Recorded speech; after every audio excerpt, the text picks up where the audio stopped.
Our experts are all here tonight. And Norm, you were in court today. You've been in court every day of this entire trial.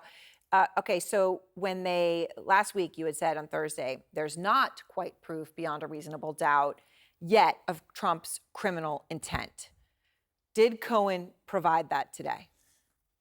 Aaron, Cohen took the prosecution across that Rubicon that every prosecutor has to cross at some point in a case by describing Donald Trump's direct personal involvement in both halves of this case. Remember, it's intent to conceal, cover up, or commit another crime, plus the creation of false documents that makes these felony document falsification here.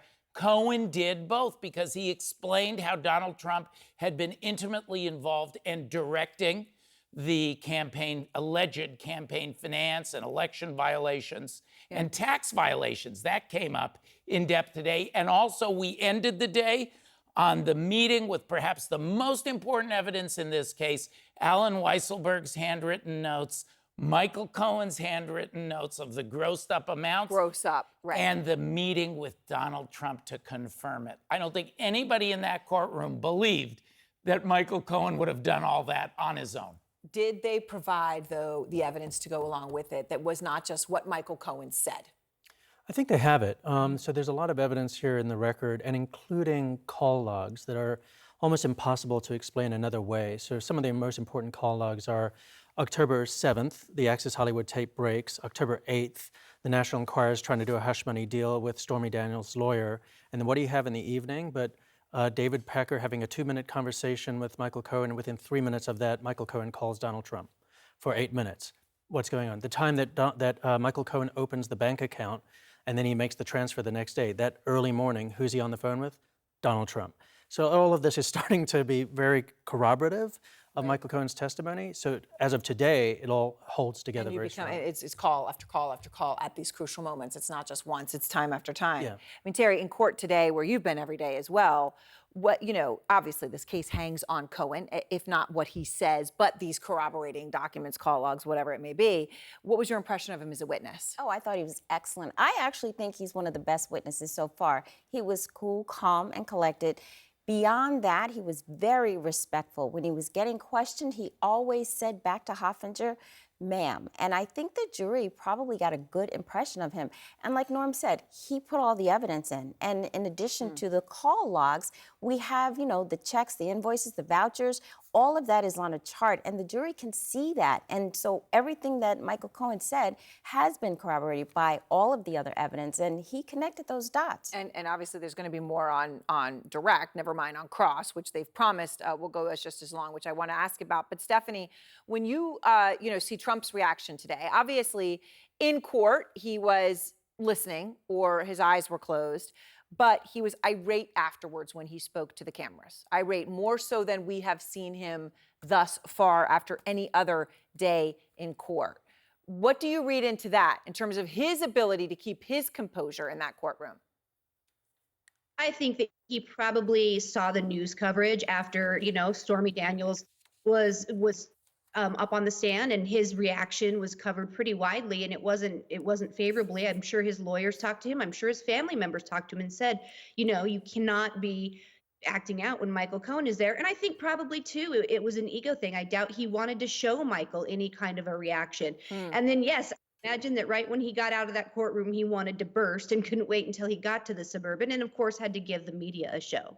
So, Norm, what did you notice about Trump's reaction to Cohen in court? Well, Trump has the most vigorous reactions when Melania is mentioned. And when there was that very telling discussion that I think really proves this was a payment that was intended for the campaign, where Cohen said to him, I questioned him about the payment and the delay.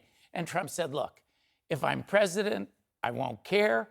And if I'm not president, I won't care. So try to delay it. And then Cohen says, and this is when Trump reacted, Cohen says, well, what about Melania? And Trump responded, I won't be on the market for long. Right. And Trump grimaced. He tilted his head. I actually thought he was napping, but as soon as Melania was mentioned, I pivoted over, and he did have that reaction. He held himself back, though. It was Yeah. not the violent reaction when Stormy said When he was they swearing sleep in and muttering. separate, in Yes. separate rooms. And so, Stephanie, let me ask you about the exact quote, at least that we have it, is Cohen testified, about the Stormy Daniels story. So they're having a conversation, Cohen says, he and Trump, about it. And Cohen testifies that Trump says, "How long do you think I will be on the market for?" Not long. You said, Stephanie, a few weeks ago when you and I were talking, that there were certain moments of this trial that may be very significant for Trump, Trump's life, for his marriage. Was this one of them? Yeah, absolutely. Look, I think that two things can be, true at the same time. And could Melania Trump be angry right now about all of this being out there and about their personal lives? And it's humiliating, absolutely, on a personal level. But yeah, she knew who she married. And I think that that comment to Michael Cohen rang absolutely true.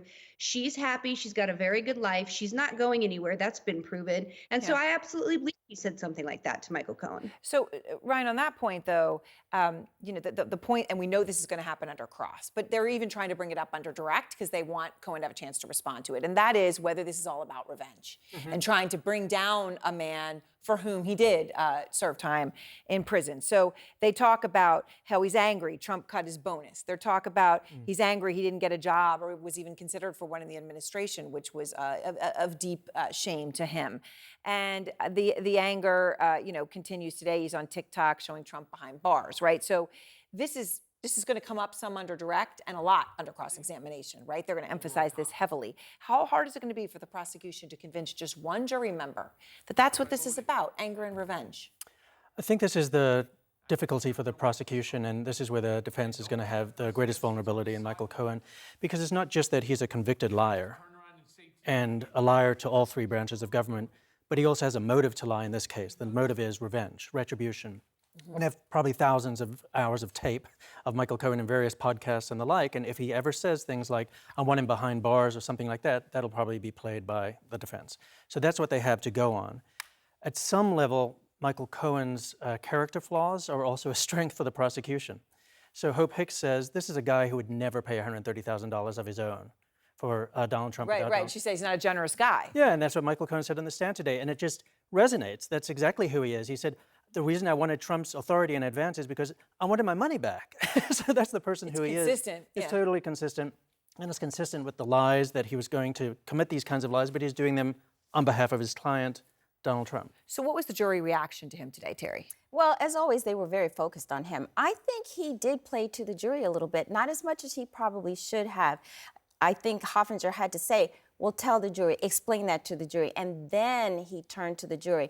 They are looking at every piece of evidence on their monitor, and they're following this. This is a very smart jury. We have a couple of lawyers on that jury, and I do think that, I think he was credible today. We'll have to wait to see what happens when we get the cross-examination, and we'll probably get it on the end of direct when we're talking about the fact that you've been convicted, the fact that you were convicted for perjury. But other than that, it was very, very effective. Quickly, do you think that the defense really will take as long as the prosecution on cross, or have they learned their lesson from Stormy Daniels? Longer. They are. This They is just a think if very. they go long enough, he'll get mad? It's not. Yeah. It's a very client-driven defense. And it seems unlikely that Trump, the angry Trump we saw today, is going to say, "Oh, don't spend too much time on Michael Cohen." So I think we will get a longer, and we'll go through the end of the day Thursday with the cross. All right. Thank you all very much.